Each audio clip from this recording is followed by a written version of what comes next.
Hi, should you allow your kid to smoke weed? My name is Linda O'Neill, and I run a practice called Good Talk, and I'm here to help you answer those really difficult questions. So I'm part of Gen X, and when we were growing up, we had Nancy Reagan with her Just Say No campaign. In fact, I had a DARE poster on my wall. They were daring us to say no to drugs. This is your brain. This is your brain on drugs. There was a kind of a reefer madness, if you will. See this important pill now, before it is too late. And since Generation X, the nation as a whole has become way more lenient. It's legal in a lot of states, and it looks like it may at some point become legal for the whole nation. So now that we've gotten really lenient with weed, should we allow our kids to smoke weed? When I was a teacher, I'd always ask my kids, what do you think is more dangerous, drinking alcohol or smoking a little weed? And they've always said alcohol is way more dangerous, and you may feel the same way too. So, should you turn a blind eye to it? Well, let's get into the details, let's get into the brain science, and let's talk more about what that looks like. Did you know that cannabis is the only plant that has these cannabinoids known as THC? Marijuana acts on the body's cannabinoid system, which has receptors all over the brain and body. And that humans actually produce cannabinoid called endocannabinoid. Molecules native to the body, called endocannabinoids, also act on these receptors, which are receptors in the neurons. Neurons are the brain cells, and this is why the cannabinoids in the plant have such an effect on us. Feedback from endocannabinoids slows down rates of neural signaling. But what a lot of people don't understand, the teenage brain is still developing. It is not developed like yours, okay? You have that frontal lobe fully developed, they do not. And the THC is especially dangerous for teens because it disrupts their neural pathways. The clearest risk factor is age.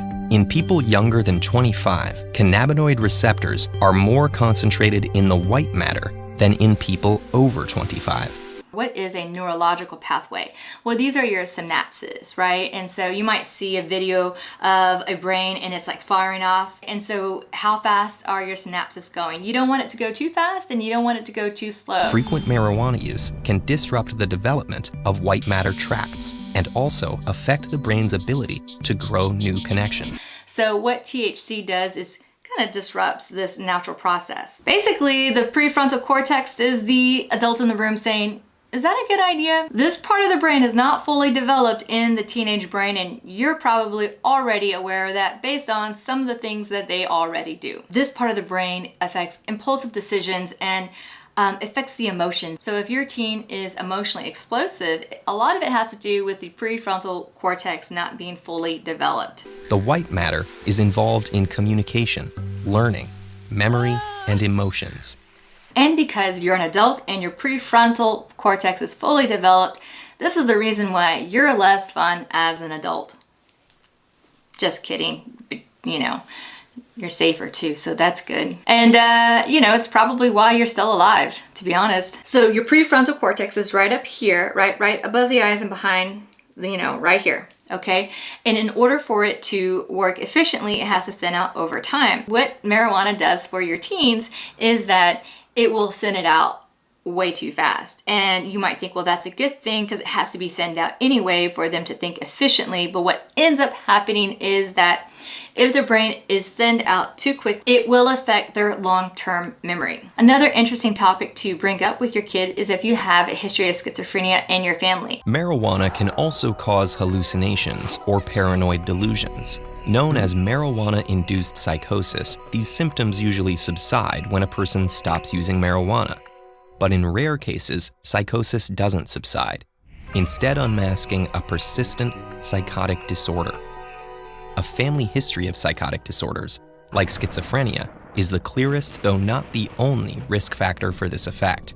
Marijuana-induced psychosis is also more common among young adults. Another thing to consider when you are talking to your teens about weed is that the marijuana that you smoked as a teenager is nothing like the marijuana they are smoking now. The marijuana that we smoke, there's only 4% THC. Nowadays, that number is anywhere between 12 to 25%.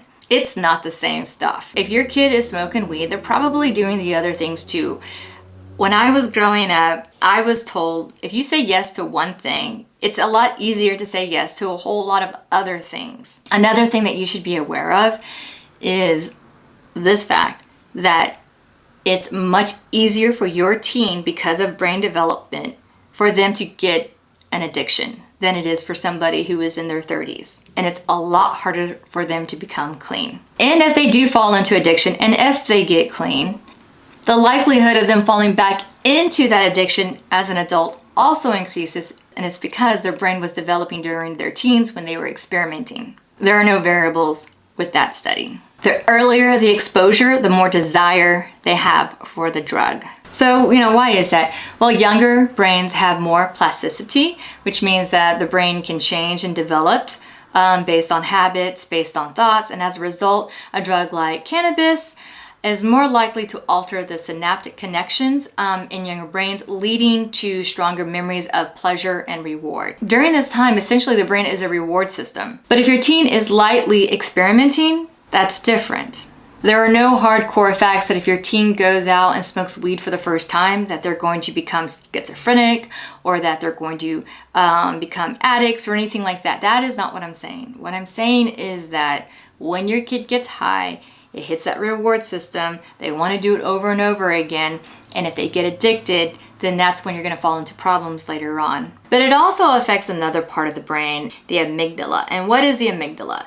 Well, the amygdala is a part of the brain that produces a sense of awe, right? Producing a sense of awe and excitement helps us learn new things. It is the thing that makes learning so much more exciting. When a teen gets high, the amygdala gets overstimulated. And what does this mean? This means that the teen is going to need more stimulation in order to learn new things. That means learning is harder if you're letting your kid get high. It's going to take more than that crazy teacher in chemistry class that likes to blow things up. Things seem boring. We know that weed can lead to all of these things, some of these things, or none of these things. Do you scare your teen? How do we educate our kids without being fear mongers?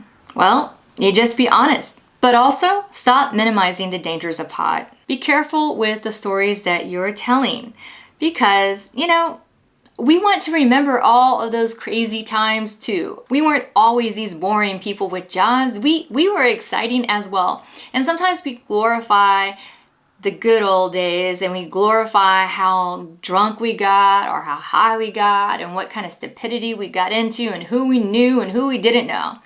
They're listening and they want to emulate you. The number one deterrent is you. They respect you, they love you, and they care about what you think. They want to make you proud. Be repetitive. Look for talking points. There's always going to be a friend of theirs who got a little too high and got in trouble, or got arrested at school for carrying weed, or somebody who experimented with some pills and got into trouble. Use all of those moments when they share it with you as a talking point about why it's important for them to stay off of drugs. And use science when you can, because they want to know why. They may have people in their family and in their school who's using drugs on the daily and they seem totally fine and normal to them and they don't see the effects of the drugs. And so they may think, okay, it's okay to try it because Uncle Charlie does it and he seems fine. You keep talking to them, you be repetitive, and you use every moment you can to tell them why they should not be doing drugs. If your teen is curious and says, hey, mom, dad, did you guys smoke weed in college? Or did you smoke weed in high school? Did you smoke weed at all? There's no need to lie, but tell them why you did it and why you wish you hadn't. If you haven't smoked weed, just, still be honest. Tell her why you said no. And then, more importantly, ask her, well, why are you asking? And they may tell you, oh, we're doing a study or we're having a debate about legalization of marijuana for recreation or medical uses, whatever. But this is a talking point. This is a moment where you guys can now have that very important conversation about drugs. These are the reasons why I didn't, and these are the reasons why I don't want you to do it, even if it's becoming legal or is legal in our state. I think I had a little bit of weed on me when I was in the 7th grade. Okay. Now my mother's boyfriend smoked weed all the time. He was very open about it. And when he found that I had weed, He just sat me down and he said to me, you are still developing, you are still growing, and if you smoke this stuff, it's going to stunt your growth. I understood that argument, so I didn't touch it. He did say, you know, if you ever want to smoke weed when you're in college, I'll smoke it with you. I think I never did drugs. I thought about this. I think I never did drugs because my parents never forced me not to. Do you know what I mean? Like, that's how you get your kids to do drugs, for sure. You look at them and you say, fucking, hey! Don't do drugs! Because then your kid's like, what's that? Yeah, good idea, Mom and Dad, yeah. Yeah, I'll be right back from not trying all those drugs.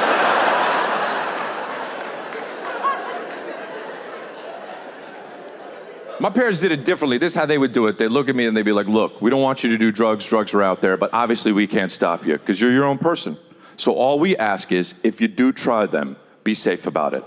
And then I would be like, I want to disobey you, but I don't know what it is you don't want me to do. And if you are smoking weed and they know it, don't do it around them. That's just like, well, Mom does it, why can't I? Like, you can protect your teen from everything, but I promise you, if you keep having these frank conversations, it will work. You just gotta keep on talking to them. And remember, they are wired to make stupid, irrational, spontaneous decisions. You're the adult in the room and you gotta guide them through it. And if your teen like rolls their eyes while you're talking, don't take it personally. That's their job. That's what they're supposed to do. They're supposed to act annoyed, but again, they're listening. Parents, comment below, did your parents give you the drug talk? And if so, what did they say? Did they tell you that they were gonna beat your ass if you smoke any weed? Let us know, I'm curious. Thank you so much for listening. I would love for you to join my newsletter. Hit that link where it says newsletter and sign up. I will send you free PDF forms and worksheets to help you and your kid communicate better. I will send you interesting videos that you and your teen can watch together. My name is Linda O'Neill. Thank you for listening to Good Talk Parenting Teens.